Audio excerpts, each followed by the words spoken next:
o no supimos hacer nada más, cosa que a la luz de lo que empezamos a conocer estos días fue un error y que consideramos que fue una actuación insuficiente.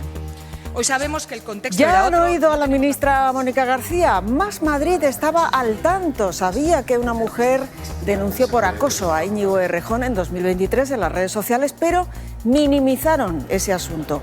Más Madrid pide perdón por no actuar correctamente, pero descarta dimisiones. Su rival político de la izquierda, Podemos, sale hoy a señalar a Yolanda Díaz. Comunicárselo a la persona que entendíamos que podía hacer algo al respecto, que era Yolanda Díaz. ¿Qué tal está? Muy buenas tardes. Podemos apunta directamente a la líder de Sumar, a Yolanda Díaz, en un momento muy difícil para toda esta plataforma. Yolanda Díaz retoma hoy su agenda tras haber pasado unos días en Colombia. A las 4 de la tarde reúne a su grupo en el Congreso. Hay que elegir al sustituto o sustituta de Íñigo Errejón. Recordemos que tampoco en Sumar se plantean dimisiones. Se han limitado ellos a anunciar un cursillo obligatorio de feminismo para sus cargos. Raúl Barqueta. Sí, esa es la reacción inicial de Sumar, lo que no quita presión a Yolanda Díaz, que como decimos, en una hora reúne a las diferentes formaciones que conforman su coalición y además en un ambiente que nos reconocen que es muy complicado. Ya hay voces dentro del grupo que le exigen, que le piden una reflexión más profunda del funcionamiento de Sumar. ¿Por qué ha tardado tanto en denunciar lo que le ocurrió a la actriz Elisa Muliá? Pues ella misma lo ha explicado hoy en Espejo Público. ¿Por qué yo no he hablado antes? Pues porque, primero, por ser quien es, ¿sabes? Y porque al final tienes una hija y una familia y un negocio y no quieres ponerlo todo en riesgo. Tiene rasgos de psicópata narcisista y cada vez se está viendo más. Surgen decenas de denuncias en las redes a raíz del escándalo Errejón. Esto abre el debate sobre las denuncias anónimas. La periodista que ha publicado la mayoría de ellas dice que hoy pueden llegar más a los juzgados. Si no me equivoco, tiene que haber 2 más que vayan a denunciar o hayan ido a denunciar hoy, porque ambas me lo dijeron. Testimonios de las cuales ni siquiera he publicado porque me pidieron no hacerlo. Entre tanto, Pedro Sánchez y su mujer, Begoña Gómez, están hoy ahí de viaje oficial en la India. A los periodistas en Los Corrillos, Sánchez les ha negado que conozca a Víctor Aldama. Asegura que ni siquiera han cruzado palabra. Núñez Feijóo vuelve a pedir hoy su dimisión. No tiene otra alternativa decente más que la dimisión y no tiene otra alternativa digna que hacerlo ofreciendo respuesta a los españoles. Y bueno, llegamos ya a la recta final de la campaña electoral en Estados Unidos sin un favorito claro. Esto significa que un puñado de votos, eso podría ser decisivo. El último mitin de Donald Trump ha estado plagado de insultos a Kamala Harris y de comentarios racistas. José Ángel Abad. Sandra, el lenguaje de varios de los invitados de Trump fue claramente ofensivo, pero aún así este ha sido el mitin más exitoso, con más repercusión mediática del expresidente en toda su campaña, que entra en la recta final con más confianza que nunca, mientras los demócratas claman doble rasero contra Kamala Harris. Enseguida, detalles. 80.000 conductores de autobús han comenzado hoy una huelga general que ha provocado colas de gente como esta en las paradas de las principales ciudades de España. Los trabajadores reclaman adelantar la edad de jubilación a los 60 años por el peligro que supone, dicen, seguir conduciendo a esa edad. Y vean cómo está hoy Mallorca. Hay muchísimos problemas en Manacor por la lluvia de estas últimas horas, por una dana que está dejando tormentas fuertes en el Mediterráneo. Hay 7 comunidades en alerta.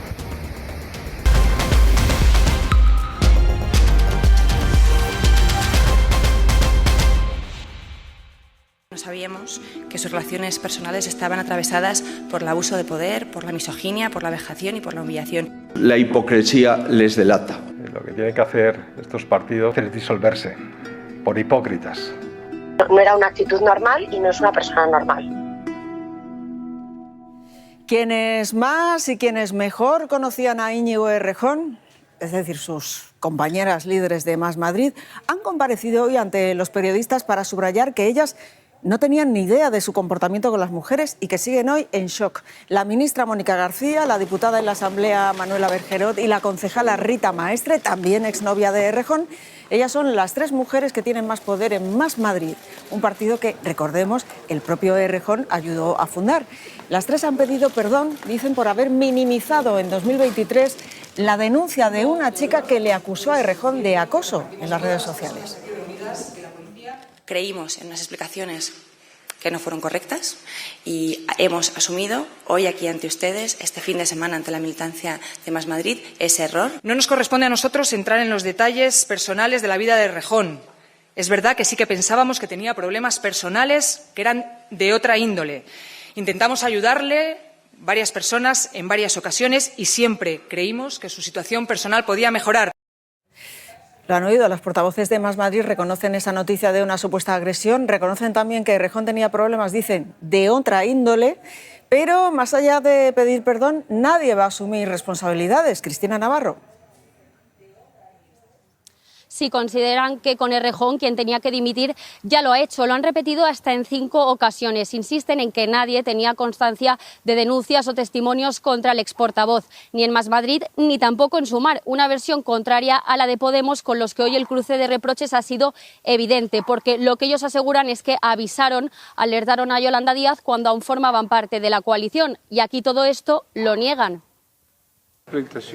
Los gestos hoy eran importantes, la tensión ya se captaba antes de salir y se expresaba minutos después. Profundamente devastadas. Media hora de rueda de prensa con un empeño, quitarse responsabilidad, distanciarse de Errejón. Nadie conocía las terribles acusaciones. Que sus relaciones personales estaban atravesadas por el abuso de poder, por la misoginia, por la vejación. Si hubiésemos sabido que era un agresor, hubiéramos ido directamente a una comisaría. La única agresión conocida, aseguran, fue la de Castellón. Insisten, le pidieron explicaciones también a su ex jefa de gabinete. Minimizaron la agresión. En ella, a quienes el viernes cesaron, descargan toda la responsabilidad. Intervino a espaldas de la organización. Algo que la exdiputada hoy vuelve a negar. Asegura que la cúpula lo sabía. También Podemos. Comunicárselo a la persona que entendíamos que podía hacer algo al respecto, que era Yolanda Díaz. Tras 4 días de silencio, en Más Madrid defienden que han actuado con rotundidad. Cesar y alejar a esta persona. Así se refieren a Errejón, un perpetrador misógino que tiene 2 caras. El político junto al que ellas hace 5 años, mano a mano, fundaron este partido. De esa comparecencia interesaba especialmente ese testimonio de Rita Maestre, de la expareja de Íñigo Errejón, y ella ha sido la más dura con él, Javier Gallego. Desde luego, Sandra, Rita Maestre recuerda que hay 5 mujeres que señalan episodios de violencia, abuso o humillación por parte de Íñigo Errejón. 2 habrían coincidido con su relación, que duró varios años. Asegura que ella no lo supo. Antes, en una carta, hablaba de una doble vida, la de un misógino que volvía a casa con normalidad después de agredir a una mujer de 20 años en un hotel. Son seductores, embaucan a sus víctimas, crean un vínculo emocional con fases muy marcadas. De la seducción pasan a la cosificación. Un rasgo psicopático es aquel que nos lleva a utilizar a los demás como si fueran objetos. Después llega el sometimiento. Lo que hago es ejercer una dinámica de poder, de dominio. Está hablando de un comportamiento no solamente machista, sino también violento. Y al final la indiferencia, pero siempre necesitan añadir nuevas conquistas. Rápidas, superficiales y constantes. Narcisistas son incapaces de sentir ni la más mínima empatía. Tienen una doble cara. Nunca piden perdón, porque se sienten con el derecho de utilizar a los demás. Los expertos niegan que las adicciones expliquen ese comportamiento. Tú puedes tener adicción al sexo, pero no tienes por qué tener un sexo violento. Y tú puedes tener adicción a cualquier tipo de sustancia y no por eso vas a ejercer violencia. ¿Y las víctimas? Sienten vergüenza y sienten culpa, pero no solamente a las reacciones del agresor, sino a cómo lo va a tomar el entorno. Dudan de dar el paso porque ven expuesta su intimidad. Van a ser señaladas y no se sienten lo suficientemente protegidas. De momento, la única mujer que ha denunciado en comisaría al exportavoz de Sumar es la actriz Elisa Muliá, que sigue muy afectada, dice ella, por quienes la están cuestionando. Espejo Público ha hablado hoy con ella. ¿Por qué yo no he hablado antes? Pues porque, primero, por ser quien es, ¿sabes? Porque seguro que si ahora me están tomando por loca, imagínate antes. En el ascensor ya me metió la boca y en la casa pasó lo que pasó y luego me dejó salir de la habitación con la condición de irnos en 20 minutos. Lo que digo en la denuncia es cierto, que acabe en su casa y que le pare los pies. Y yo he hablado porque al final estalló todo con múltiples denuncias. No era una actitud normal y no es una persona normal. Yo creo que pues tiene rasgos de psicópata narcisista y que que cada vez se está viendo más. No me voy a callar porque una vez hablas, pues quieres ir hasta el final. Pues también hoy ha hablado la periodista que destapó este caso, Cristina Fallarás, que dice que hay más mujeres, en concreto 2, que van a denunciar en los juzgados a Errejón próximamente. Si no me equivoco, tiene que haber 2 más que vayan a denunciar o hayan ido a denunciar hoy, porque ambas me lo dijeron, testimonios de las cuales ni siquiera he publicado porque me pidieron no hacerlo. Bueno, a la espera de lo que pase, Javier, recordamos que de momento hay solamente una denuncia y, eso sí, decenas de testimonios anónimos sobre el comportamiento de Errejón y de otros hombres conocidos. Testimonios, no denuncias. Así es, Sandra, el perfil de Cristina Fallarás reúne muchos y dice tener miles, al menos una decena de ellos se refieren a Errejón, pero también se señalan a otros políticos, también a personajes relevantes. Se describen agresiones, humillaciones y abusos de poder que va a reunir la periodista en un libro. Los juristas descartan que se pueda actuar de oficio. En base a estos relatos tiene que denunciar la víctima. Esto abre el debate sobre las denuncias anónimas. Son varias denuncias a través de redes sociales. Es un maltratador psicológico. Recuerdo que me daba bofetadas con fuerza. El trato que sentí con Íñigo fue desagradable y degradante. Denuncias anónimas recogidas por la periodista Fallarás. Y de todos los que he recibido sobre Errejón tienen el mismo patrón, pero casi calcado. Acusaciones sobre el político. Te pone de todas las formas que quiere y te va haciendo heridas. Era muy insistente en tener sexo sin condón y en realizar prácticas humillantes. Que no tendrían validez en los juzgados. Porque los delitos contra la libertad sexual debe la mujer afectada identificarse y presentar denuncia ante el juzgado. Solo de momento el de ella, la actriz Elisa Mouliá. Iría a un juzgado ordinario. El competente es el juez de instrucción, que es el que ha asumido la causa. Pero ¿podría actuar la Fiscalía de oficio y pedir el nombre de las denunciantes anónimas? La regla general es que en personas adultas son ellas las que deben presentar la denuncia. Un caso que ha agitado el panorama político, veremos si también los juzgados. Hay mucha preocupación en Sumar, que estos días camina por la cuerda floja. En unos minutos, Yolanda Díaz va a reunir a su grupo parlamentario en el Congreso de los Diputados, Raúl Marqueta, para buscar relevo a Íñigo Errejón. Sí, Sandra, efectivamente, y lo que nos dicen es que Yolanda Díaz va a ser tajante porque nos insisten, ella desconocía estas acusaciones contra Íñigo Errejón. En lo judicial, sabemos que el Congreso va a informar en las próximas horas al juez de que efectivamente Errejón ya no es diputado, ya no está por tanto aforado, y en lo político pues el ambiente es extremadamente delicado. Ahora mismo hay un debate intenso dentro de Sumar para ver quién va a ocupar ahora esa portavocía, y además hay algunas formaciones, como por ejemplo Izquierda Unida, que le piden a Yolanda Díaz ir más allá, hacer una reflexión más profunda del funcionamiento de la coalición. A nosotros nos encantaría que Águeda Micó fuera la portavoz, pero creo que no irá por ahí la cosa. Antes de hablar de la nueva portavocía, hablemos de método para elegirlo, de criterios políticos en los que todos participemos. 4 días después, la coalición de izquierda no sale de su asombro. La cuestión es grave, conmoción, tristeza, fue un shock. Fue un momento de dificultad. Aunque insisten, no están preocupados por cómo va a afectar al gobierno. Sumar hace lo que debe. Está tomando las decisiones que tocan. Cirugía radical. Responsabilidades políticas, yo creo que se asumen con las dimisiones. Vox da su receta para resolver políticamente el caso Errejón. Lo que tienen que hacer estos partidos, Sumar, Más Madrid, todos aquellos en los que estuviera Errejón, es disolverse. Por hipócritas. La oposición también utiliza esa palabra para definir el papel de Sumar. Es lamentable que el gobierno de España solo pueda ofrecerles su hipocresía. La hipocresía les delata. Se van a cocer en su propia hipocresía. El PP pone el foco en el silencio de Yolanda Díaz. Es urgente saber qué opina la vicepresidenta del gobierno. No hemos escuchado ninguna explicación convincente. Feijóo dice que ahora entiende por qué Sumar no ha dicho nada. No estuvo diciendo nada durante todas estas semanas de la trama. De los casos de corrupción que afectan al Partido Socialista. Hay más problemas para el PSOE, Raúl, porque no tienen ni mucho menos tampoco asegurados los presupuestos y ahora, hoy, las bases de Podemos le ponen un precio muy alto a sus votos, ¿no? Totalmente. Piensen que todavía el gobierno está enfrascado en intentar convencer a Junts y ahora pues ya se le cae otro apoyo, en este caso el apoyo de Podemos. ¿Qué le piden? Pues unas condiciones aparentemente complicadas para el Partido Socialista. Romper relaciones con Israel y además intervenir en el mercado del alquiler. En privado los socialistas la verdad parecen más preocupados que por Podemos por Puigdemont, porque ni 24 horas después de haber sido reelegido, de ser elegido el líder ya supremo de Junts, pues le vuelve a amenazar al gobierno con no apoyar esos presupuestos. Gracias, Raúl. Y bueno, ¿dónde está Pedro Sánchez? Desde anoche está en la India, está de visita oficial y ha viajado allí con su mujer, con Begoña Gómez. Estas son las imágenes que nos llegan desde allí. Sánchez ha recorrido las calles de la ciudad de Vadodara junto al primer ministro indio. Ahí lo tienen, en una furgoneta descapotable. Había gente ahí en la calle saludando a la comitiva. También había bailarinas e incluso murales con la foto de Pedro Sánchez. Pero es otra foto. Ahí la tienen. Esta foto es de la que más se está hablando en ese viaje. Pedro Sánchez con Víctor de Aldama, con el comisionista de la trama Koldo.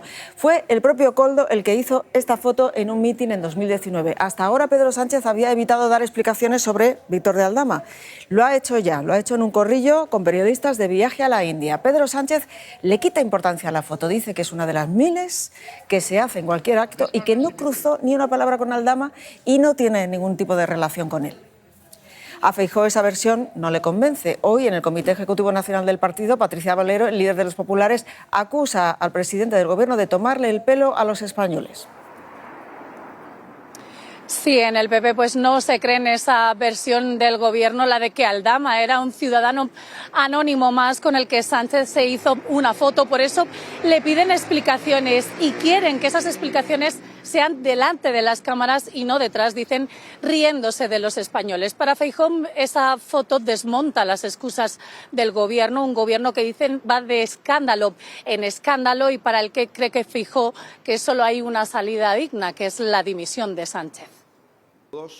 Para el líder de la oposición, la situación del presidente del Gobierno es insostenible. No tiene otra alternativa decente más que la dimisión. Feijóo no se cree las explicaciones de Sánchez sobre su foto con Víctor de Aldama, presunto cabecilla de la trama Koldo. Pretende que nos creamos que el comisionista de la trama era un ciudadano anónimo más. Tenían asiento reservado y pase VIP. Los varones territoriales del PP tampoco dan credibilidad a la versión del presidente. Es que ya las explicaciones, que tiene que darlas, pero parecen ya ridículas. Un empresario que trafica o que compra lingotes de oro y además va a un mitin del Partido Socialista. El Gobierno contraataca recordando a Feijóo que se ha fotografiado en el pasado con el narcotraficante Marcial Dorado. Los españoles no pueden comprender cómo alguien que quiere presidir el Gobierno de todos tuvo esa fuerte amistad con un mercader de la cocaína.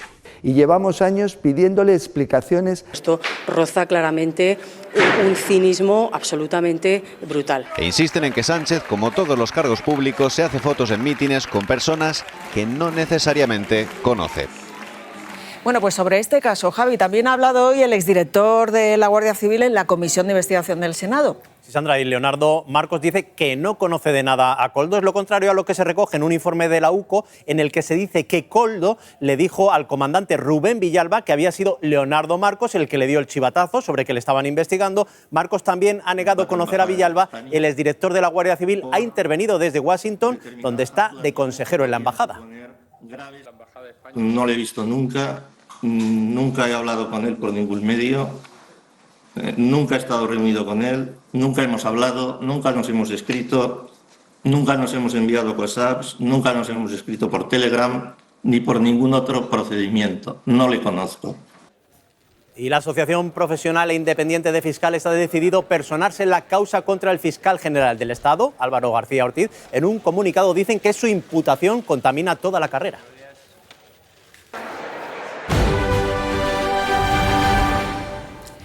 My husband, President Donald J. Trump. Aparición estelar de ella, Melania Trump, junto a su marido en Nueva York, en la ciudad natal de Trump, pero también bastión de los demócratas. Un acto cargado de insultos, de comentarios racistas. Trump ha aprovechado para atacar otra vez a su rival, a Kamala Harris, que le ha respondido. No one respects her, no one trusts her, no one takes her seriously. Everyone knows she is a very low IQ individual. What kind of country do we want for our children and our grandchildren? A country of chaos, fear and hate, or a country of freedom, justice and compassion? En fin, a 8 días de estas elecciones trascendentales allí en Estados Unidos, José Ángel Abad, hoy casi todos los titulares los acaparan esas salidas de tono de Donald Trump, las últimas. Sí, Sandra, algunos republicanos intentan marcar distancias con ese lenguaje, pero para no dañar el voto hispano, porque las cosas como son. No solo la inmensísima mayor parte de los republicanos está muy sólidamente con Trump, sino que también esa base republicana tiene ahora mismo una unidad y motivación mayor que los demócratas, aunque ellos clamen que a Kamala Harris se le está exigiendo una corrección y una preparación, es decir, se le está aplicando un doble rasero mucho más grande que a Donald Trump, incluido lo visto en el último y más simbólico hasta ahora mitin del republicano.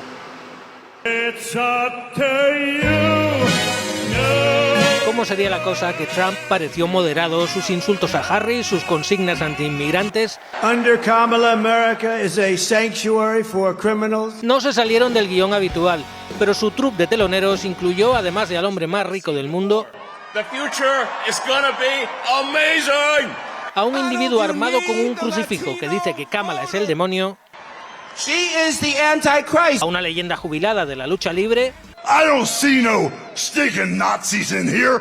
y a un humorista con bien ganada fama de xenófobo. And these Latinos, they love making babies too, just know that. There's literally a floating island of garbage in the middle of the ocean right now. Yeah. I think it's called Puerto Rico. La campaña de Harris aprovechó para recordar que ayer mismo Puerto Rico is home to some of the most talented, innovative, and ambitious people in our nation. la candidata demócrata presentó un plan para mejorar la economía de Puerto Rico. La OTAN ha confirmado la presencia de tropas de Corea del Norte aquí en el lado ruso de la guerra de Ucrania. Una delegación de Corea del Sur ha viajado hoy a Bruselas para informar a la alianza de esos movimientos. Es la primera vez que un tercer país entra en combate en ese terreno. Guillermo Pascual, es una clara escalada en esa guerra de Ucrania.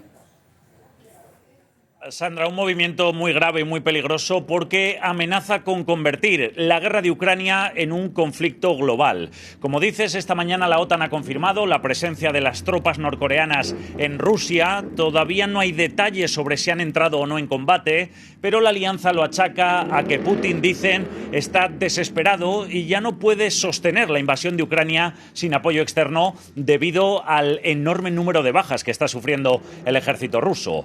El secretario general esta mañana reconocía públicamente la gravedad de lo que estamos viendo. Gracias, Guillermo. También preocupa esa posible escalada también de la guerra en Oriente Próximo porque Irán ha vuelto a amenazar a Israel. María José Zamora. Le avisa Sandra de consecuencias inimaginables. Dicen que van a usar todas las herramientas para responder al ataque israelí de este fin de semana a sus bases militares. El ejército israelí ha publicado hoy estas imágenes que están viendo de su asalto la semana pasada a un hospital del norte de Gaza. Había 150 pacientes y dice Israel que han detenido a 100 por ser integrantes de Hamás. Escándalo en Italia. Allí se ha descubierto una red de espionaje a la primera ministra Giorgia Meloni, al presidente y a otras personalidades. Se investiga a 60 sospechosos que tuvieron acceso a la base central de datos de la policía. Tendrían vínculos con la mafia y otros países. Y aquí en Alicante la policía ha detenido a ese hombre, uno de los fugitivos más peligrosos de Francia. Es sospechoso del asalto de una joyería de Marsella. Los delincuentes se llevaron 28 relojes de lujo valorados en $500,000 euros. Gracias, María José. Pues allí en Francia, allí tendría que haber empezado hoy el juicio a Gerard Depardieu por supuestas agresiones sexuales a 2 mujeres. El actor no se ha presentado alegando motivos de salud y ha pedido que se aplace el juicio. Iba a ser su primera cita con la justicia, pero hoy Depardieu ha querido evitar pisar el Tribunal de París para ser juzgado por agresiones sexuales cometidas contra 2 mujeres. Sucedieron durante el rodaje de una película en 2021. Me palpó la cintura, el vientre, mientras subía hacia los pechos y pronunciaba palabras obscenas. Fue la actriz Charlotte Arnau la primera en alertar en 2018 sobre el comportamiento del actor. Declaró que fue violada 2 veces 4 años antes. Pero estas declaraciones no tuvieron demasiada repercusión para el francés, que siguió trabajando. Al finalizar... No fue hasta abril de 2023 cuando el escándalo estalla. Un diario francés publicaba el testimonio de 13 mujeres que lo acusaban de abusos y violación entre 2004 y 2022. Muchos de los delitos se han prescrito. También este año fue acusado por la periodista española Ruth Baza. Me introdujo los dedos en mis partes íntimas. Él siempre lo ha negado todo e incluso ha llegado a recibir el apoyo del presidente Macron. No sé, allá les metió el agua, mire los coches como están. En el puerto de Manacor, en Mallorca, ha llovido con tanta fuerza que el agua ha arrastrado los barcos y se ha llevado por delante mesas y sillas de todos los locales que estaban ahí en esa zona. Hay avisos por fuertes tormentas en todo el Mediterráneo. En Cataluña, Diana Mora, ahí las lluvias pueden ser torrenciales. Pues sí, se espera que la Dana provoque lluvias torrenciales muy fuertes. De momento, aquí en Cataluña, el temporal ha afectado sobre todo al sur de Tarragona. Los bomberos han tenido que actuar para retirar árboles caídos y también por inundaciones como esta que están viendo en Hospitalet del Infante y por algunos desprendimientos. Aquí han caído en este punto hasta 90 litros por metro cuadrado en tan solo una hora. Y esta tarde se prevén tormentas y fuertes rachas de viento en todo el Mediterráneo. Lo peor de la Dana se lo han llevado de momento los vecinos de Manacor, en Mallorca. Han caído 120 litros por metro cuadrado. Se ha hecho muy larga la noche. Este torrente se ha desbordado cerca del puerto, arrastrando algunos barcos que estaban allí amarrados. La corriente no lo ha empujado, si no estaría hundido. A los locales de la zona también les ha sorprendido la fuerza del agua. Llegaba hasta el borde del restaurante. Que han visto cómo se ha llevado por delante sus muebles. El chico de los barcos con un garfio nos ha sacado lo que ha podido. Estamos intentando recuperar mesas y sillas que faltan. Las lluvias de las últimas horas también han hecho que salten las alarmas en este aeropuerto y han obligado a cortar varias carreteras. Los coches estaban hasta la ventanilla. Han quedado así, flotando y sumergidos bajo el agua. Los movía el agua y todo, o sea, ha sido, la verdad es que daba miedo. Sobre todo a los 5 conductores rescatados por los bomberos.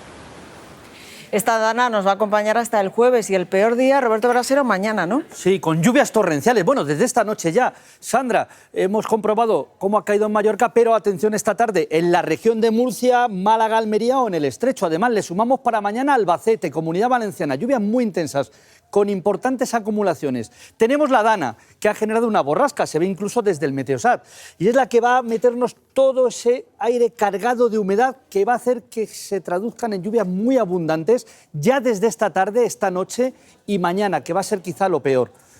Ahí vemos las zonas en alto riesgo, luego seguirá la Dana y la borrasca prácticamente toda la semana. Gracias, Roberto. Los funcionarios han anunciado hoy movilizaciones para pedir mejoras laborales. Van a ser los días 11 y 16 de diciembre frente al Ministerio de Hacienda y frente a las subdelegaciones del Gobierno. Los que hoy ya están en huelga, lo habrán podido comprobar algunos de ustedes, son los conductores de autobuses. Y esto se han encontrado muchos hoy cuando han salido a trabajar. Largas colas, larguísimas colas. Los sindicatos dicen que el seguimiento está siendo masivo. Los sindicatos exigen que los conductores, como pasa con otras profesiones, se puedan jubilar antes. Teo Ibernón. Sí, lo que quieren, Sandra, es que se puedan acoger a la jubilación anticipada. Aseguran que en ningún país de la Unión Europea un conductor profesional está al volante hasta los 67 años y que esto es perjudicial para la salud del conductor y puede ser peligroso para todos. 80.000 conductores de autobuses y de grúas han sido convocados a una huelga que se ha notado sobre todo a primera hora.